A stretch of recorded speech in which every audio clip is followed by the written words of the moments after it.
क्या दूसरे के मन की बात को जान लेना, कोई इंसान हमारे बारे में क्या सोच रहा है, इन बातों को जान लेना क्या संभव है? तो इसका उत्तर है हाँ। 100% तो नहीं, लेकिन किसी हद तक आप किसी के भी मन की बातों को जान सकते हैं, समझ सकते हैं। लेकिन अगर आप भी इसे सीखना चाहते हो तो आप इस वीडियो को बहुत ध्यान और समझ के साथ देखिए और इस वीडियो में जो प्रयोग आपको बताए जा रहे हैं उन्हें आप लगातार अभ्यास करने की कोशिश कीजिए। तभी आप किसी के भी मन की बात को समझ पाएंगे, महसूस कर पाएंगे। वैसे ये सब प्रयोग आपको कोई बताएगा नहीं, क्योंकि बहुत सारे एस्ट्रोलॉजर जो ज्योतिषी हैं वो यही सारे प्रयोग करके आपके मनोभावों को जान लेते हैं। आप जैसे ही उनके पास जाते हैं वो पहले ही आपके मनोभावों को पढ़ना शुरू कर देते हैं। आप अपने बारे में उन्हें थोड़ा बताते हैं और वो आपको आपके ही बारे में बहुत कुछ बता देते हैं। तो आपको लगने लगता है कि ये ज्योतिषी तो बहुत चमत्कारी हैं, इन्हें हमारे भूतकाल के बारे में, हमारे भविष्य के बारे में सब कुछ पता है। पर ये वास्तविकता नहीं है और ये कोई चमत्कार भी नहीं है। ये सिर्फ अभ्यास की बात है जो उन्होंने किया है और उसी से ही वो आपके मन की बातों को जान लेते हैं। अब वो तो आपको ये सारी बातें नहीं बता सकते, क्योंकि उनका घर और उनका बिजनेस इसी से ही चलता है। तो आइए अब हम शुरू करते हैं कि इसको किया कैसे जाता है। सबसे पहली बात है कि अगर आप किसी के मन की बात को जानना चाहते हैं तो उसके लिए आपके मन का शांत होना बहुत ज़रूरी है। थोड़ा ध्यान से समझना इस बात को, तभी आप इन प्रयोगों को सक्सेसफुली कर पाएंगे। मैं आपको एक कहानी सुनाता हूँ। एक जैन फकीर हुए जॉर्ज गुरजिएफ। उनके पास जो कोई भी शिक्षा लेने आता था वो उन्हें सिखाते थे कि तुम शब्दों से नहीं, मन के भावों से बातचीत करना सीखो।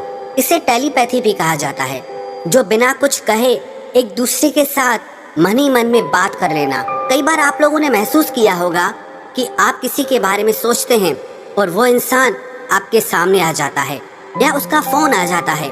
कहीं ना कहीं आपके मन की बातें उस तक पहुंच जाती है और उसके मन की बात आप तक पहुंच जाती है। तो जो जैन फकीर थे वो अपने सारे शिष्यों को एक प्रयोग सिखाते थे कि तुम अपने आप को एक कमरे में बंद रखो और एक भी शब्द नहीं बोलना है, किसी से कोई बात नहीं करनी है। सबसे पहले तो तुम अपनी वाणी को शांत करो। जब तुम्हारी वाणी शांत होगी तभी तुम्हारा मन शांत होगा। हमारी वाणी ही हमारे विचारों को शब्द देती है, आवाज देती है। पहले वाणी में शांति आएगी, फिर विचारों में शांति आएगी। फिर जब धीरे धीरे उन शिष्यों का मन प्रयोगों के द्वारा शांत होने लगता था तो गुरजिएफ क्या करते थे, अपने मन में एक शब्द बोलते थे, जैसे कि गुलाब का फूल। और जब तक वो शब्द उन शिष्यों को सुनाई नहीं देता था वो उन शिष्यों से इसी प्रयोग को लगातार करवाते रहते थे। वो एक ही कोई शब्द अपने मन से बोलते रहते थे और उस शब्द को धीरे धीरे वो सारे शिष्य आसानी से सुन लेते थे, बिना मुंह से कुछ भी बोले। आप कहोगे ये सब बकवास बातें हैं। ये बिल्कुल भी बकवास बातें नहीं है, ये प्रूव्ड साइंटिफिक बातें हैं। बहुत लोगों ने इस पे प्रयोग किए हैं।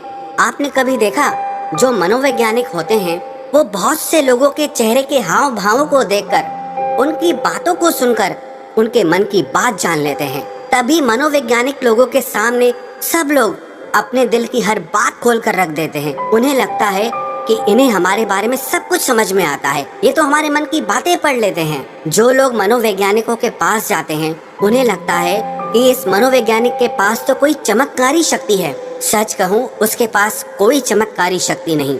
उसने बस अपने विचारों को शांत करके, खुद के विचारों में ठहराव ला करके, उसने अपने भावों को, अपनी ऊर्जा को आपसे कनेक्ट कर लिया। इसलिए जो भी आपके हाव भाव हैं उसकी ऊर्जा को वो मनोवैज्ञानिक महसूस कर पाता है, समझ पाता है। सीधा सरल सा सूत्र है कि जब तक आप बोलते रहते हैं सामने वाले सुनते रहते हैं। आप बोलना बंद करते हैं तभी सामने वाला जो बोल रहा है वो आप सुन पाते हैं। यदि आप दोनों ही लगातार बोलते रहेंगे तो किसी को कुछ समझ भी नहीं आएगा। ठीक इसी तरह यदि आपका मन चुप है तभी आप किसी दूसरे का मन सुन सकते हैं। मन के चुप होने का मतलब है कि आप विचार और कल्पनाओं से बाहर निकलकर पूर्णतः शांत हो जाएं। इसे ही चित्त का शांत होना कहते हैं।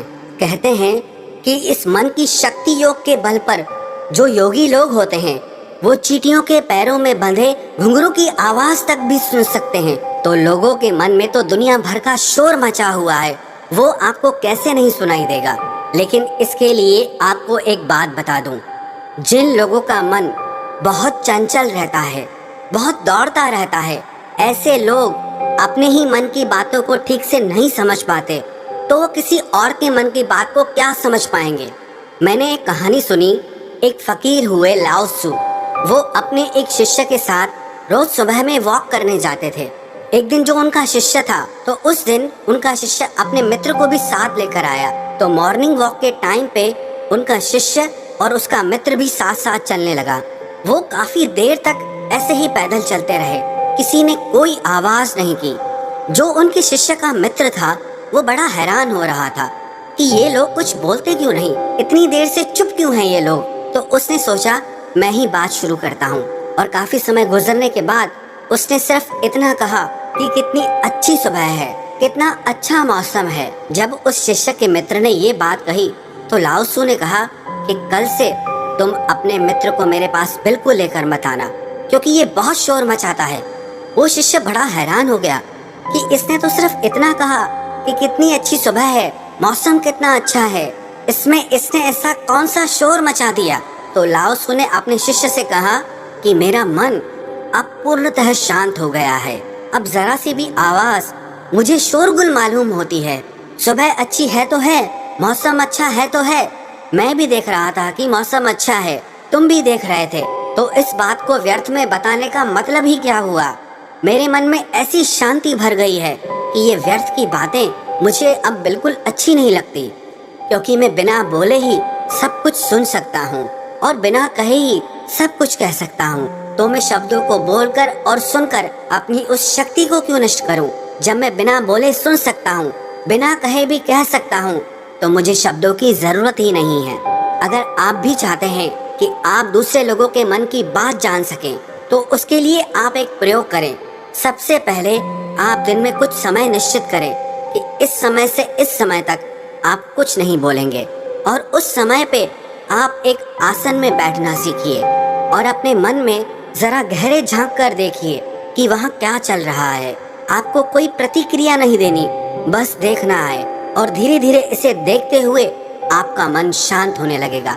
इसे ही महात्मा बुद्ध ने आनापानसति योग कहा है, जिसमें आपका पूरा ध्यान आपकी श्वासों पर रहता है। इससे आपके मन में पूर्णतः शांति आ जाती है, और जब आपका मन पूरी तरह से शांत हो जाता है तो आप अपने आसपास में हो रही चीजों को, लोगों को गहराई से देख पाते हैं, गहराई से समझ पाते हैं, सुन पाते हैं। एक शांत चित्त वाला इंसान बिना कहे भी सामने वाले की हर बात को समझ लेगा, और वो जो कह रहा है उसकी झूठी बातों में वो कभी नहीं फंसेगा, क्योंकि एक शांत चित्त वाला वो सब कुछ सुन सकता है जो एक साधारण इंसान कभी नहीं सुन सकता। अगर आप भी चाहते हैं कि आप लोगों का मन पढ़ सकें, उनके मन में चल रही भावनाओं को महसूस कर सकें, तो उसके लिए आप अपने मन को शांत करने का अभ्यास करें। और जब आपका मन शांत हो जाए तो धीरे धीरे लोगों के मन में गहरे झांकने की कोशिश करें, उनके हाव भाव को समझने की कोशिश करें, उनके शब्दों पर नहीं जाएं, जो उनके हाव भाव हैं आप उन्हें गहराई से समझने की कोशिश करें। दूसरे के मन की बात को जान लेना, इसमें कोई बड़ी बात नहीं है, पर शर्त यही है कि आपको यही अभ्यास निरंतर करना होगा। जिस दिन आपका अभ्यास सिद्ध हो जाएगा, आपको बिना कहे भी लोगों के मन की सारी बातें बिल्कुल साफ सुनाई देंगी। अब आप ये सोच रहे होंगे कि किसी और के मन की बात पता करके हमें क्या फायदा मिल जाएगा, लेकिन मैं आपको बता दूं कि इसका फायदा आपको जीवन के हर क्षेत्र में मिलेगा। चाहे वो आपके रिश्ते हो, आपके क्लाइंट्स हो, आपकी नौकरी का इंटरव्यू हो, जिंदगी के किसी भी क्षेत्र में चले जाओ, अगर आप सामने वाले के मन की बातों को समझ पाओ, महसूस कर पाओ, तो आप जिंदगी में हर कामयाबी हासिल कर सकते हो। इसके बहुत फायदे हैं। इससे आपको कोई भी इंसान झूठ बोल के धोखा नहीं दे सकता, कोई आपका इस्तेमाल नहीं कर सकता, आप हर तरह की भावनात्मक चोट खाने से बच जाएंगे, कोई आपके पैसों को लूट कर नहीं जा सकता। और एक बात मैं आपको बता दूं कि ये प्रयोग एक ही दिन में सिद्ध नहीं होते हैं। इनमें थोड़ा समय लगता है, बहुत ज़्यादा तो नहीं, लेकिन कुछ महीनों के अभ्यास से ही आप जल्दी ही किसी के भी मन की बातों को आसानी से जान लेंगे।